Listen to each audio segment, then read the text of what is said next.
네, 어제부터 고린도후서 말씀을 함께 같이 나누고 있는데요.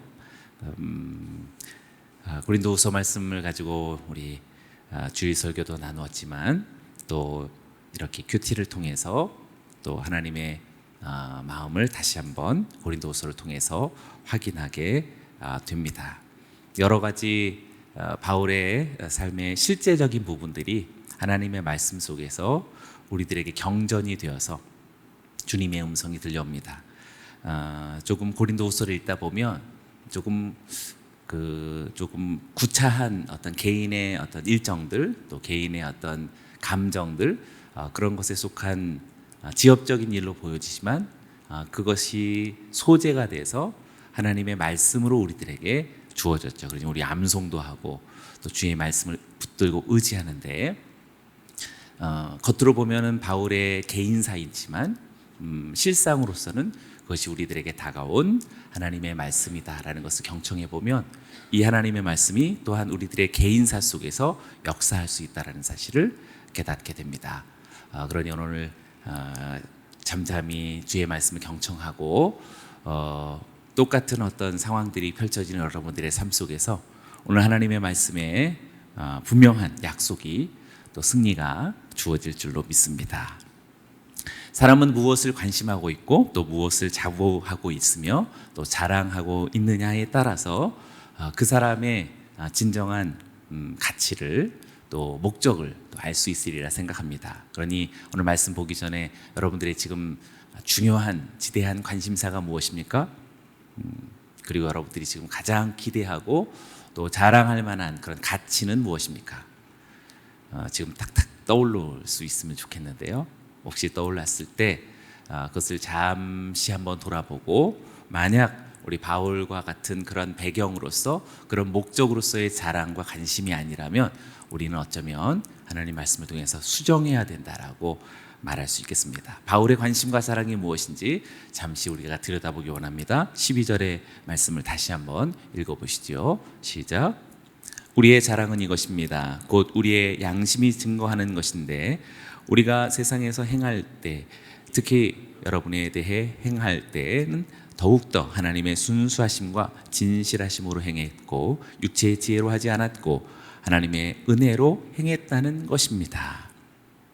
네, 12절 말씀을 꼭 기억했으면 좋겠습니다. 우리의 자랑, 괄호를 묶어보시고요. 우리의 자랑이 무엇인가? 나의 자랑이 무엇인가? 나의 지금 관심이 무엇인가? 근데 이제 이것이 이렇게 아무리 얘기해도 각자가 양심이 속임이 될 수 있으니까 나의 자랑은 그리스도께 영광이 되는 삶입니다. 내 자랑은 정말 하나님의 뜻을 이루는 것입니다. 정말 과연 그럴까? 그렇기 때문에 양심, 시네이데시스라고 하는 양심이라는 단어가 우리들에게 다가오는 것입니다. 바울은 정말 우리의 양심이 증언하는 그것은 바로 이 자랑이 신뢰할 만하고 확실하다, 진실하고 정직하다라는 그런 의미가 되겠지요. 그러니 여러분, 우리들의 자랑도 양심의 법 아래에서 비추어서 스스로를 진실하게 오늘도 고백할 수 있기를 원합니다. 그렇다면 바울의 자랑은, 바울과 함께하는 바울의 일행의 자랑은 세상에서 행할 때 살아가는 모든 것들이 특별히 여러분들에 대해서 행할 때 세 가지로 등장하는데요. 하나님의 순수하심이요, 괄호를 묶어보시고, 또 하나님의 진실하심이며 또 육체의 지혜가 아닌 하나님의 은혜로 그러하다라고 말할 수 있겠습니다. 세 가지를 우리가 꼭 기억했으면 좋겠습니다. 사도 바울의 자랑은 세상의 어떤 부귀영화, 또 많은 사람들로부터의 어떤 인정을 받고 또 성공하는 삶 속에 있지 않고 특별히 살아가는 모든 이지만 성도를 섬기고 또 영혼을 돌보고 구원으로 길로 인도하는 그런 수많은 제자도 선교적인 삶에 있어서 하나님의 순수하심 그리고 하나님의 진실하심과 하나님의 은혜로 행하였다라는 이 사실이 바울의 자랑이다라는 것을 우리들에게 알려주고 있습니다. 너무나 참 값진 오늘 하나님의 말씀이 들려옵니다. 우리들의 삶도 선교적인 삶이 우리들의 가장 큰 최고의 자랑이 되었으면 좋겠습니다. 지금 아울리치가 어제 첫 이렇게 우리 인도를 향한 첫 발걸음이 시작됐는데요. 벌써 이미 뭐 여러 가지 기도 모임으로 하고 계시지만 공식적으로는 어제 저녁에가 처음 우리 바라트원이 시작되었습니다. 그냥 지역적인 한 부분 잠깐 여름철에 하는 어떤 시즌에 있었던 그런 아울리치로 여기지 않고 우리들의 삶 전체가 우리를 위하여서 이 땅에 아울리치 하신 공생의 모든 평생이 아울리치로서 오신 우리 그리스도 예수님을 생각한다면 우리의 삶도 선교적인 삶이 내 생의 최고의 자랑이다라는 것을 오늘도 다짐한다면 그것은 정말 성서적인 것이고 하나님이 기뻐하시는 일인 줄로 믿습니다. 그러나 중요한 것은 그런 선교적인 삶이 어떻게 수행되어지느냐. 때로는 어떤 사람도 그 선교적인 삶 자체도 스스로에게 그것 자체를 또 자신하고 또 자랑하고 그것이 명예가 되고 권력이 되는 경우도 있습니다. 이 좀 엉뚱한 아이러니가 되는 것이지요. 그런데 참 많습니다. 목회를 하는데 하나님께 영광이요 또 많은 성도들에게 유익이 되어지는 선교적, 목양적 그런 목표가 되어야겠지만 그것 자체가 자신의 어떤 명예, 자신의 어떤 자신의 이름이 인정되어지는 어떤 그런 가치로서 이렇게 뒤바뀌게 된다는 거죠. 선교적인 삶이 중요한 것이라기보다 선교적인 삶을 어떻게 수행하는지가 중요한데 하나님의 순수하심, 여기서 순수하심은 하기오스라는 말을 써서 거룩하심입니다. 하나님의 거룩하심을 따르고 또 하나님의 진실하심 그리고 하나님의 은혜에 입각하며 그것으로 인한 것이다 라고 말하고 있습니다. 사랑하는 여러분이요, 오늘 우리 모두도 영혼과 교회와 하나님의 영광을 위해서 살아가는 선교적인 인생이 우리의 자랑이 되어지되 전적으로 하나님의 거룩하심과 진실하심과 하나님의 은혜로 저와 여러분들의 선교적인 삶이 오늘도 계속해서 변화되어지고 성숙해져 가기를 주의 이름으로 축원합니다. 아멘. 특별히 여기 자랑에 한번 동그라미 해보시고요. 아마 많이 들으셨을 텐데 이 자랑이라는 말이 고린도 후서 속에서 무려 29번 여러 가지 어근이 이렇게 변화된 것을 다 포함해서 29번이 등장합니다. 고린도 전서에서는 9번이 등장했고요. 로마서에서는 8번, 갈라디아서에서는 3번, 빌립보서에서는 3번 뭐 이렇게 등장하는데 지금 고린도 후서에서는 29번이니까 엄청나게 지금 이 자랑이라는 단어를 계속 쓰고 있죠. 지금 이 자랑이라는 단어는 당시 고린도 사회 속에서 고린도는 굉장히 세속적인 사회이기 때문에 이른바 오늘 우리가 PR이라고 하죠. 자기 홍보, 자신의 어떤 이력, 자신의 스펙 오늘 대단하게 아마 자랑하는 뭐 그런 시대를 아마 고린도보다 더 자랑하는 시대, 아주 지혜롭고 대단하게 자랑하는 유튜브에서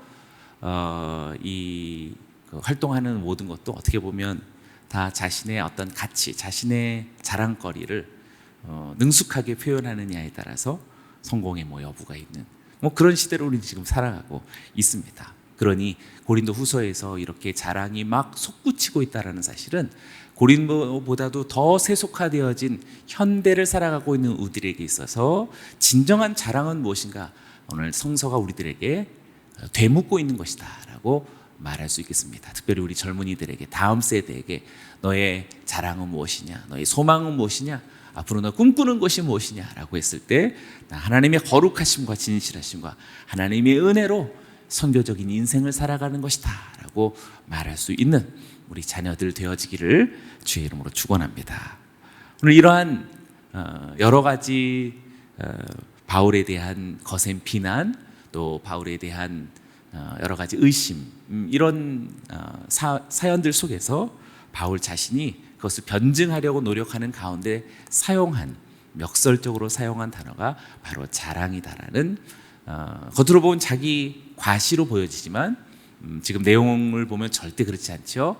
오히려 선교적인 삶이요 하나님의 거룩하심과 진실하심이요 하나님의 은혜가 나의 자랑입니다 라고 오늘 바울이 말하는 이 아름다운 도전이 오늘 우리들에게도 이루어지기를 주의 이름으로 축원합니다. 할렐루야. 13절과 14절의 말씀도 보시지요. 우리는 여러분이 읽고 아는 것 외에 아무것도 다른 것들을 쓰고 있는 것이 아닙니다. 그러므로 나는 여러분이 완전히 알 수 있기를 바랍니다. 여러분이 이미 부분적으로 우리를 알았습니다. 그러나 우리 주 예수의 날에는 여러분이 우리의 자랑거리이듯 우리는 여러분의 자랑거리가 될 것입니다. 우리는 여러분이 읽고 아는 것, 여러분이 읽고 아는 것에 괄호를 묶어보시고, 아마도 바울이 쓴 첫 번째 서신이 되겠죠. 고린도전서가 될 수 있겠고, 그리고 지금 현재 우리 신약 성경 속에서는 있지 않지만 고린도전서 전에 보낸 바울의 편지가 있죠. 고린도 전전서라고 할 수 있겠는데 있지 않죠. 그러나 내용으로는 고린도전서 속에 그 내용을 알 수 있습니다. 그러니 여러분이 읽고 아는 것, 이미 바울로부터 받은 편지의 내용을 이야기합니다.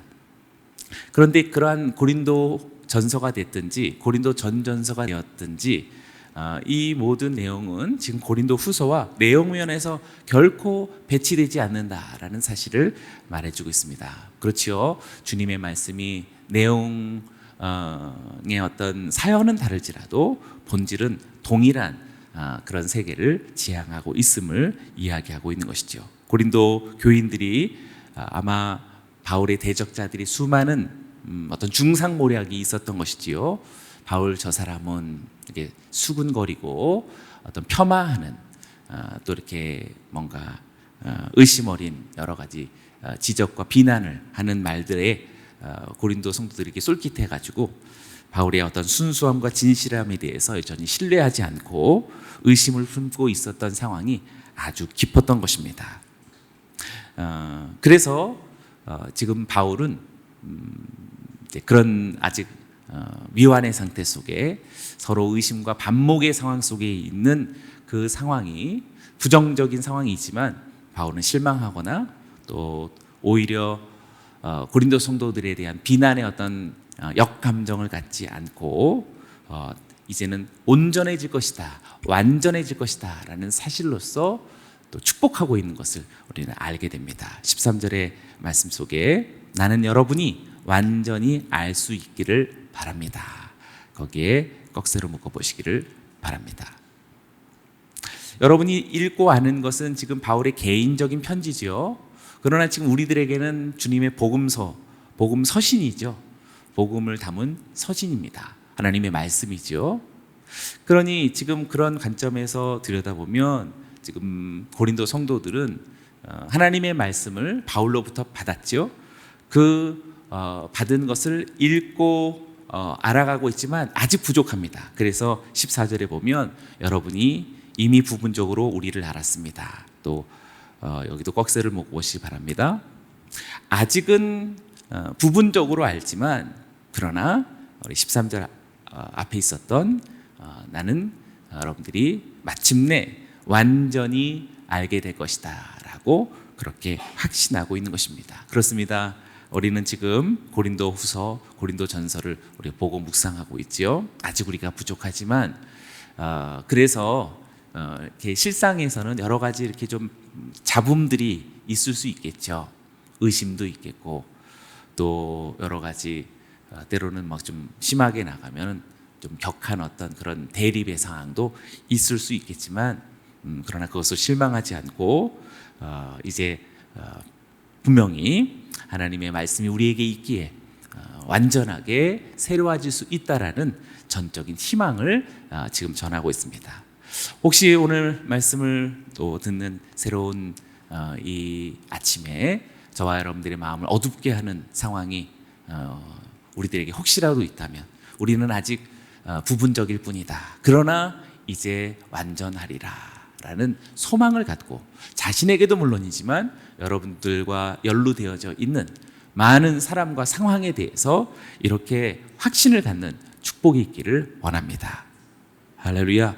특별히 이 마음이 어떻게 강화되어질 수 있는가? 14절에 특별한 단어가 우리 눈에 보이는데요. 주 예수의 날, 동그라미를 진하게 보시고 별표해 보시기를 바랍니다. 파루시아죠. 주 예수의 날.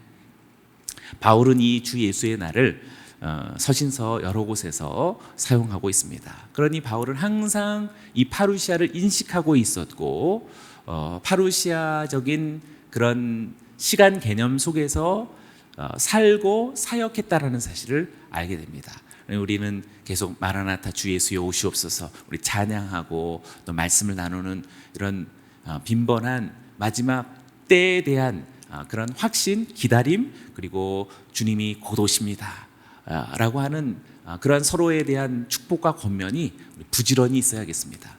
근데 그런 말로만 있으면 의미가 없겠고요. 종말의 날이 인식되고 있다는 사실은 우리들에게 어떻게 살아야 되는지 아주 강력한 동기를 가져다 주죠. 종말이야 라고 하는데 그냥 이렇게 뜬금 이렇게 꾸벅꾸벅 하는 사람은 없겠죠.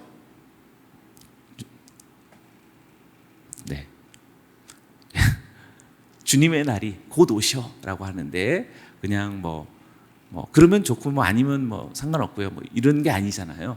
사실 이 종말의 마음은 살짝 우리들의 마음을 이렇게 두근거리게 하고 그리고 좀 불필요한 것들을 빨리 청산하게 하는 그런 강한 동기가 되죠.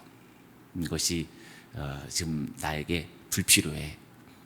이런 뭐 여가 활동, 뭐 저런 이렇게 좀 개인적인 어떤 여러 가지 일들 나에게 정말 필요한 일인가? 주의 날을 앞둔 내게 정말 그것이 필요한가? 라는 사실을 되묻게 되고 스스로가 자기 정리를 하게 만들게 된다라는 사실입니다. 그러니 주님의 날을 알고 있고 이 종말의 날을 인식하고 있는 바울에게는 그의 마음을 서운하게 하고 또 섭섭하게 할 수 있는 수많은 상황들에 대해서 강한 힘을 갖고 있다라는 사실이죠. 개의치 않을 수 있고 그리고 누군가에 대해서 부정적이지 않고 희망적일 수 있는 강한 힘을 바로 여기 주의 예수의 날로부터 얻게 된다라는 사실입니다. 사랑하는 여러분, 오늘 저와 여러분들에게도 주의 날이 얼마 남지 않았다라는 이 임박한 주의 오심의 파루시아가 우리의 마음속에서 다시 불꽃처럼 살아나서 여러분들의 마음속에서 뭔가 희뿌연 안개처럼 여전히 남아있는 이 모든 것들이 다 사라지고 다시 새롭게 주님 앞에 확신의 제자도가 다시 세워질 수 있는 우리 모두가 되길 축원합니다.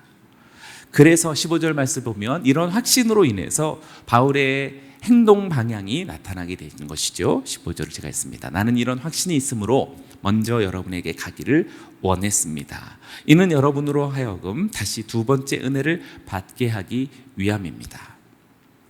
마음의 확신과 또 굳건히 품은 비전이 우리들의 행동을 제어하는 것입니다. 우리들의 시간표를 재조정하게 되는 것이지요. 내면에 그래서 우리들의 마음에 비전이 없다면, 묵시가 없다면 백성이 망한다. 맞습니다. 우리가 하나님의 말씀과 비전이 있지 않다면, 그리고 종말에 대한 하나님의 분명한 사명이 우리 안에 강하게 세워지지 않는다면 자기의 원하는 대로 살아가게 되지요.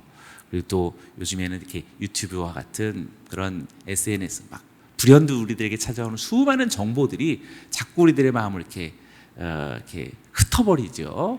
이것도 좋은 거네. 저것도 필요하네.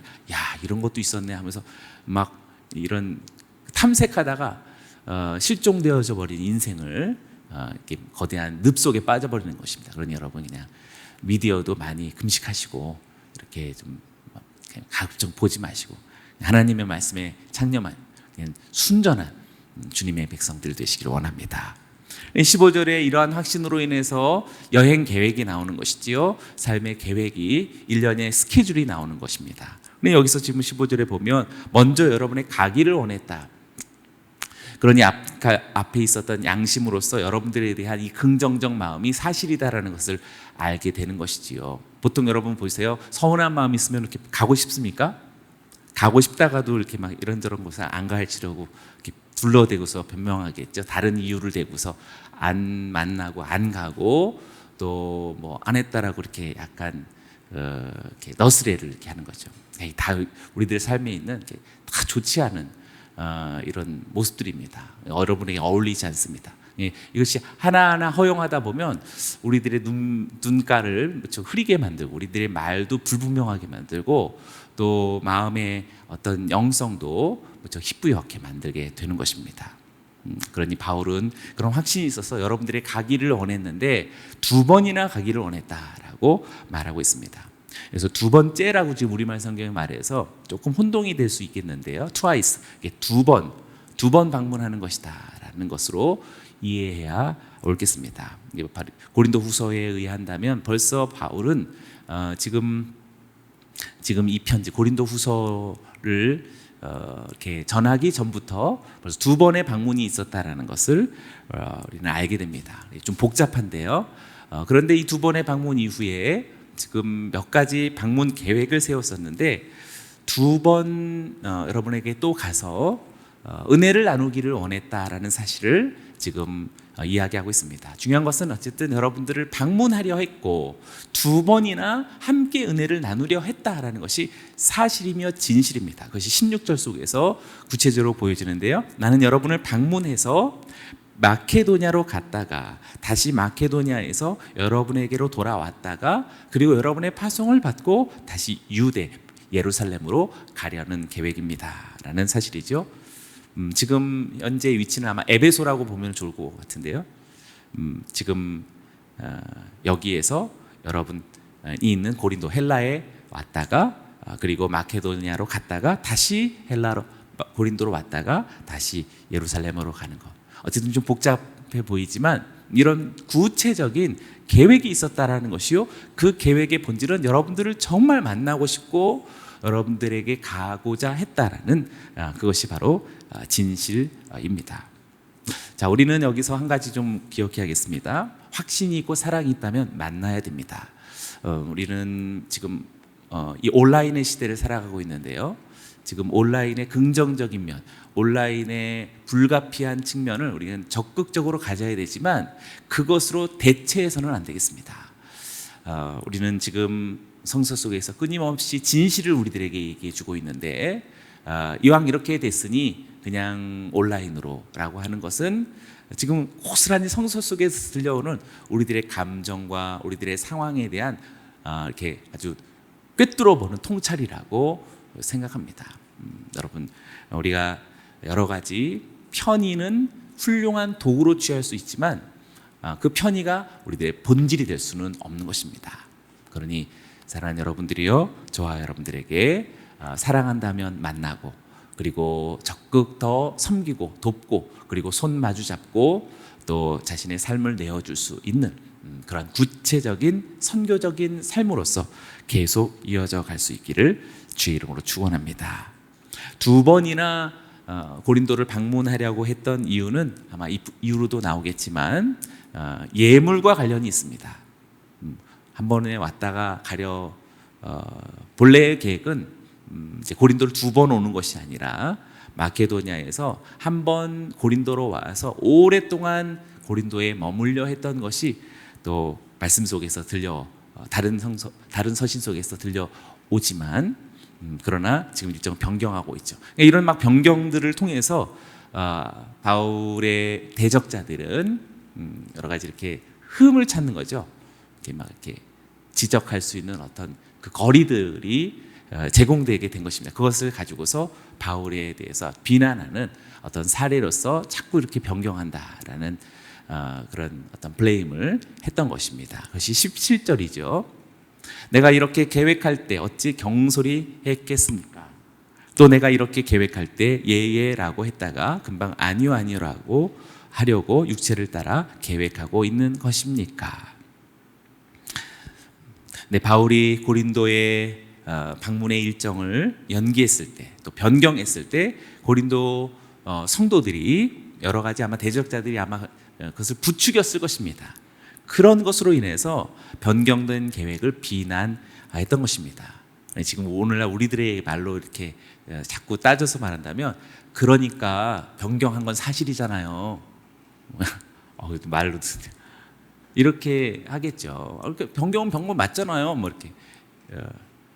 그럼 틀리면 틀렸다고 얘기하시지. 뭐 이렇게 지금 말싸움이 되는 거죠. 감정 싸움, 말싸움. 우리 가운데 얼마나 이런 내용들이 많을까요?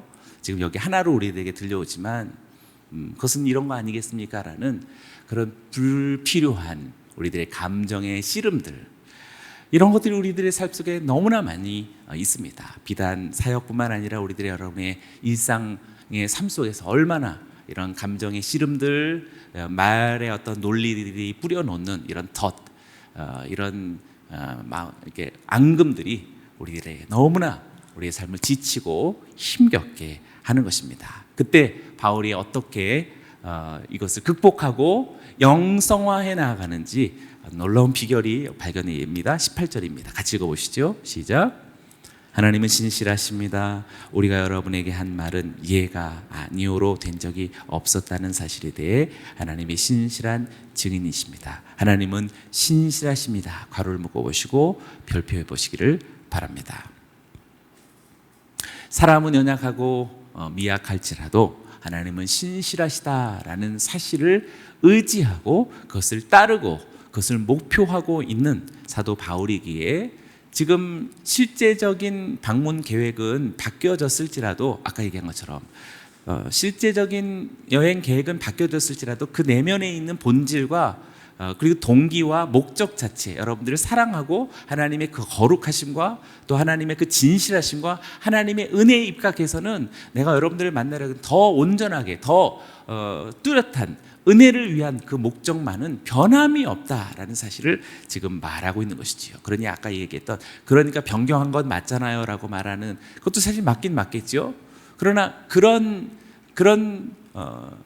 어떤 현상을 목적 삼아 살아가는 사람은 현상은 사라지게 마련이거든요. 그러니 그것을 붙들고 사는 사람은 그 인생도 사라지는 것이죠. 그러나 현상이 아닌 본질, 진정한 본질을 추구하고 그것을 붙들고 살아가는 사람은 현상은 달라질 수 있습니다. 사건은 변화될 수 있고 그리고 실상은 여러 가지 사연들로 나타날 수 있을지라도 본질은 변함없는 하나님의 신실하심 속에 있다는 것을 깨닫게 됩니다. 그런 여러분, 사람의 부실한 어떤 현상에 급급하거나 매이지 마시고 영원한 하나님의 신실하심을 의지하는 저와 여러분들이 되기를 주의 이름으로 축원합니다. 그래서 항상 바울에게는 예가 있다라는 사실을 말해주고 있습니다. 너무나도 중요한 성찰이며 삶의 방식입니다. 20절도 보시지요. 그래서 하나님의 19절을 보시지요. 우리 곧 나와 실루기아와 디모데를 통해서 여러분 가운데 전파된 하나님의 아들 예수 그리스도는 예가 아니오로 된 적이 없습니다. 그 안에는 오직 예만 있을 뿐입니다.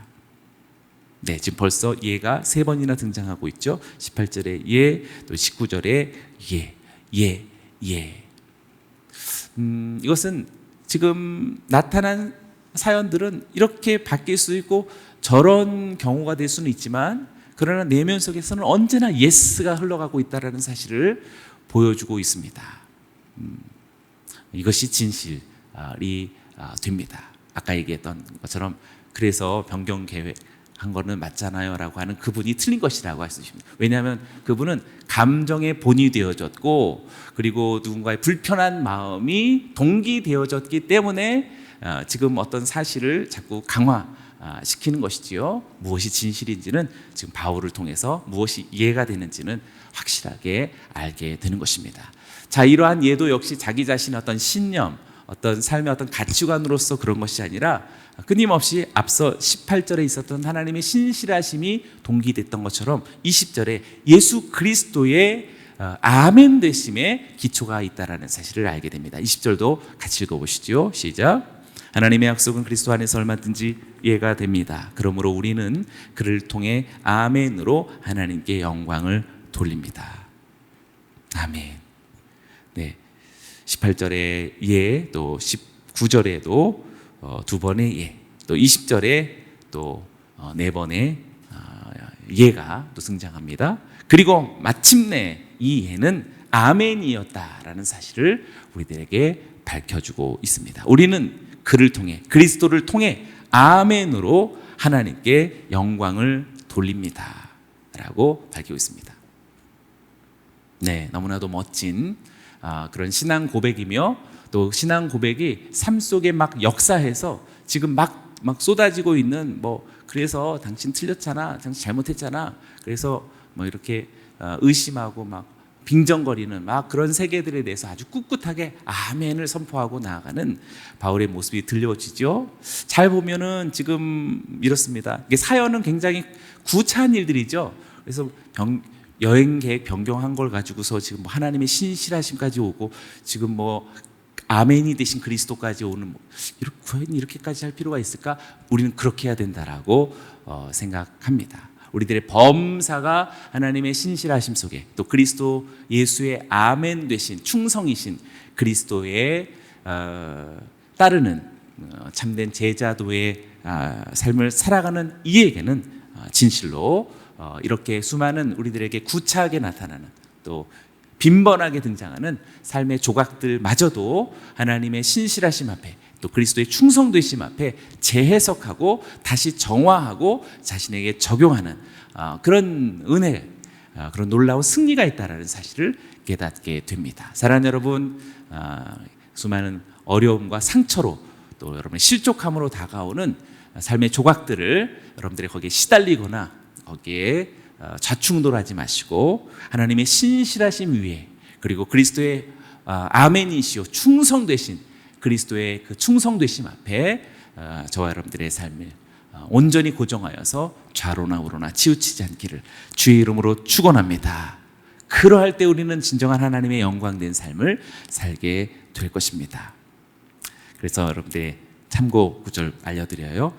요한계시록 3장 14절 말씀, 라오디게아 교회에 보내는 편지 속에 예수 그리스도께서 누구이신지를 말해주셨는데 아멘이시오 충성되시고 참된 증인이시오 하나님의 창조의 근본이신 이시다라고 예수 그리스도를 향해서 아멘이라고 그렇게 말했습니다. 우리 장로님이 자꾸 얘기하는 아멘 공동체 너무 좋은 것 같아요. 아멘, 네, 그냥 아멘인 것이죠. 시편 106편 48절에도 이런 언급이 있습니다. 여호와 이스라엘의 하나님을 영원부터 영원까지 찬양할지어다. 모든 백성들아 아멘할지어다. 할렐루야. 아멘 하셔야 되는데 모든 백성들아 아멘할지어다. 아멘. 네. 근데 우리도 자꾸 아멘하고 할렐루야 하는 것을 어떤 목사님들은 이제 좀 싫어하시는 분이 있는데 저는 말씀을 따라 부지런히 해야 된다고 저는 생각됩니다. 아멘. 아멘. 네, 아멘. 더욱더 자신의 입을 열어서 아멘이요 할렐루야 하라라고 하나님 말씀하신 것처럼 우리도 그렇게 아멘으로서 수많은 우리에게 거추장한 우리의 삶에 이런 좋지 않은 어떤 작용들 또 시도들을 다 거스리고 이길 수 있는 우리 모두가 되기 원합니다. 왜 그래야 하냐면 마지막 21절과 22절 속에 우리가 누구인지를 너무나도 확연하게 보여주고 있기 때문입니다. 여러분과 함께 우리를 그리스도 안에서 굳건하게 하시고 또 우리에게 기름을 부어주신 이는 하나님이십니다. 우리가 어떤 사람인지를 지금 얘기하고 있는데요. 정말 가공할 만한 능력을 가지고 있는 사람인 것은 그리스도 안에서 굳건하게 하셨다. 굳건하게 하시고 괄호를 묶어보시고 또 우리에게 기름을 부어주셨다. 또 괄호를 묶어보시죠. 네. 지금 21절에 그리스도라고 하는 이 기름 부음 받은 자라는 뜻이죠.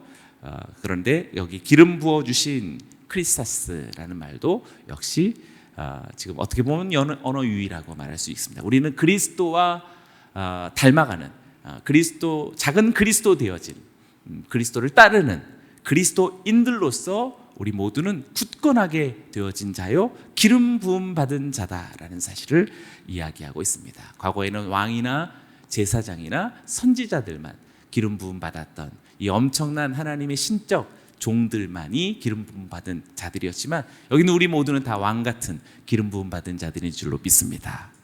그런 사람들이 어찌 이런저런 일들로 인하여서 사실과 현상에 이렇게 혼동하고 매일 엎치락뒤치락 할 수 있을까요? 마지막 세 번째는 인침을 받았다. 22절에 우리는 인침을 받은 이들이다라고 말하고 있습니다. 인침으로써 보증받은 이라고 말할 수 있겠죠. 그래서 굳건하게 하셨고 기름을 부어 주셨고 인치시고 보증받은 이가 바로 여기 있는 저와 여러분들인 것이지요. 이것을 한 단어로 성령이라고 말할 수 있겠습니다. 성령의 동그라미를 진하게 보시지요. 성령이 가져다주는 이 엄청난 신적 변화, 우리는 굳건하게 된, 여기서 굳건하게 되었다라는 말은 지금 보증이 되셨다라는 말과 거의 동일한 동의어일 수 있는데요. 인침을 받았다라는 것은 어떤 것을 확정짓는 것이지요. 확정짓는 것입니다. 그리고 또 보증이 되었다라는 것도 예를 들어서 여러분들이 뭐 지금 이렇게 보증금 내고서 뭘 쓰실 때는 아직 다 지불한 거 아니잖아요. 원금 다 지불하지 않았지만 보증금 일단 내무로 인해서 일단은 다 쓰는 거잖아요. 여러분 집이지 뭐 그 주인 집이라고 그러시지 않잖아요. 보증금 내고서 여러분들이 거주하기 시작했다면 이제 여러분의 집인 것이지요. 이렇게 성령을 부어 주신 것은 벌써 미래에 살게 되어질 하나님의 완전한 그런 형상과 하나님의 백성으로서의 삶을 가능하게 하시는 신비로운 하나님이 바로 성령이시다라는 그런 사람입니다. 그러니 여기 있는 저와 여러분들을 굳건하게 되었고 기름 부음을 받았고 인치심으로 보증을 받은 우리는 성령의 사람이 되어져서 보통 사람이 아니다라는 것을 깨닫게 됩니다. 사랑하는 여러분이 오늘 이 말씀을 확신하고 신뢰하시면서 저와 여러분들이 여러 가지 문제 사연에 넘어지거나 그것으로 실망하거나 낙심치 마시고 오직 하나님의 신실하심, 하나님의 진실하심, 그리고 하나님의 인자하심, 그리고 하나님의 거룩하심과 오직 아멘 되신 그리스도의 그 충성되심을 인하여서 날마다 승리할 수 있기를 주의 이름으로 축원합니다.